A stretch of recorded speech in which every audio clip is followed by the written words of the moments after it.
Rebrand ചെയ്ത് വിൽക്കുന്നതെന്ന് പറഞ്ഞാൽ അത് ഫോട്ടോബയോ മോഡുലേഷൻ എന്നൊരു ടെക്നോളജി ഉണ്ട്. അത് വെച്ചിട്ട് ചികിത്സിക്കാൻ പറ്റുന്ന ഒരുപാട് ഡിസീസസ് ഉണ്ട്.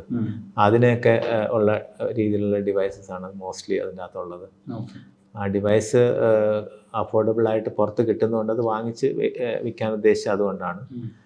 അത് ഫോർ എക്സാമ്പിൾ നമുക്ക് ആർത്രൈറ്റിസ് അല്ലെങ്കിൽ അലർജി സിംറ്റംസ് അല്ലെങ്കിൽ dementia due to Parkinson's or Alzheimer's ഇതിനൊക്കെ ട്രീറ്റ് ചെയ്യാൻ വേണ്ടി മോഡുലേഷൻ തെറാപ്പി വളരെ യൂസ്ഫുൾ ആണെന്ന് ധാരാളം ആർട്ടിക്കിൾസ് വായിച്ചിട്ടുണ്ട്. ഇൻ്റർനാഷണൽ സയൻറ്റിസ്റ്റ് ഒക്കെ റിസർച്ച് ചെയ്ത് അത് പ്രൂവ് ചെയ്തിട്ടുണ്ട്. പക്ഷേ ഇന്ത്യയിൽ അത് അധികം ഇംപ്ലിമെൻറ്റ് ചെയ്തിട്ടില്ല.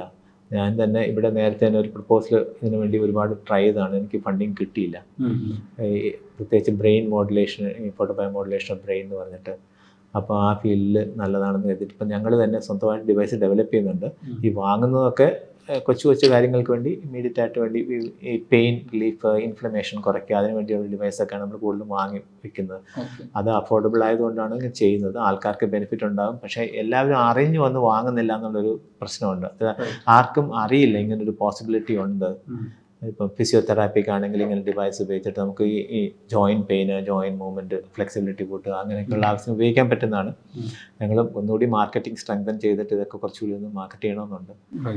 അങ്ങനെ വരുമ്പോൾ അത് ഉപയോഗിക്കാൻ പറ്റും. പക്ഷേ ഈ ഫോട്ടോബയോ മോഡുലേഷൻ ഫോർ ബ്രെയിൻ പിന്നെ വേഗസ് നെർവ് സ്റ്റിമുലേഷൻ ഈ ഫീൽഡിൽ നമ്മൾ ഡിവൈസ് ഡെവലപ്പ് ചെയ്തുകൊണ്ടിരിക്കുകയാണ്. അത് അധികം താമസിയാതെ ഒരു കൊല്ലത്തിന് മാർക്കറ്റിൽ എത്തിക്കണമെന്നാണ് നമ്മുടെ ആഗ്രഹം.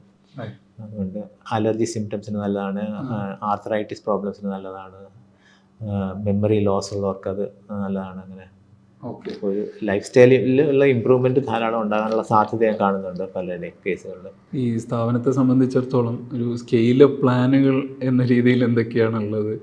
എങ്ങനെ വൈഡ് സ്പ്രെഡ് ആക്കണം, അല്ലെങ്കിൽ കൂടുതൽ സ്ഥലങ്ങളിൽ നമ്മുടെ പ്രസൻസ് കൊണ്ടെത്തിക്കണം, അത്തരത്തിലുള്ള സ്കെയിലപ്പ് പ്ലാൻ? മാർക്കറ്റിങ്ങിന് ഒന്ന് സ്ട്രെങ്തൻ ചെയ്യണമെന്നുണ്ട്. ഓൾ ഇന്ത്യ ലെവലിൽ നല്ല ചാനൽ പാർട്ട്നേഴ്സിനെ വെച്ച് ഗവൺമെൻറ് ഡിപ്പാർട്ട്മെൻറ്റ്സിലൊക്കെ ഇംപ്ലിമെൻറ്റ് ചെയ്ത് കഴിഞ്ഞാൽ സ്കെയിൽ ചെയ്യാൻ പറ്റും.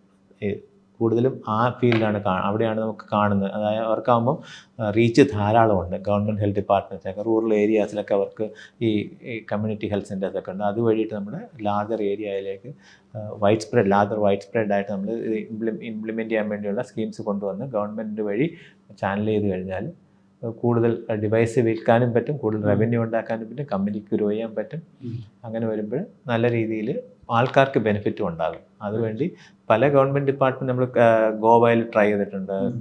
ഞാൻ പോയിട്ട് പ്രസൻറ്റേഷൻ കൊടുത്തിട്ടുണ്ട്. അവരെല്ലാം താല്പര്യം കാണിക്കുന്നത് ഫൈനൽ സ്റ്റേജിലേക്ക് പോകുമ്പോഴത്തേക്കും ഇംപ്ലിമെൻറ്റേഷനിലാണ് കുഴപ്പം വരുന്നത്. അതൊക്കെ ഞാൻ വെസ്റ്റ് ബംഗാളിൽ പോയിട്ടുണ്ട്, അവിടുത്തെ ഹെൽത്ത് ഡിപ്പാർട്ട്മെൻറ്റുമായിട്ട് ഡിസ്കഷൻ പോയിട്ടുണ്ട്, പലയിടത്തും പോയിട്ടുണ്ട്.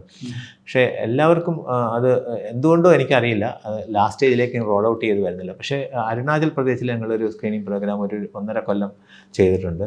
അതൊരു NGO ആയിട്ട് ചേർന്നിട്ട് നമ്മൾ അവിടെ ചെയ്തിട്ടുണ്ട്. അതിൽ ഒരുപാട് നല്ല റിസൾട്ട് കിട്ടിയിട്ടുള്ളതാണ്. അപ്പോൾ അതെല്ലാം ഗ്രാജുവലായിട്ട് ഇവോൾവ് ചെയ്ത് വരുമെന്നാണ് പ്രതീക്ഷ. ഗ്രാജുവലായിട്ട് ഇത് നല്ല സ്കെയിലപ്പ് ചെയ്ത് നല്ലൊരു കമ്പനിയായിട്ട് ഇവോൾവ് ചെയ്ത് വരും എന്നുള്ള പ്രതീക്ഷയാണ് മുമ്പോട്ട് പോകുന്നത്.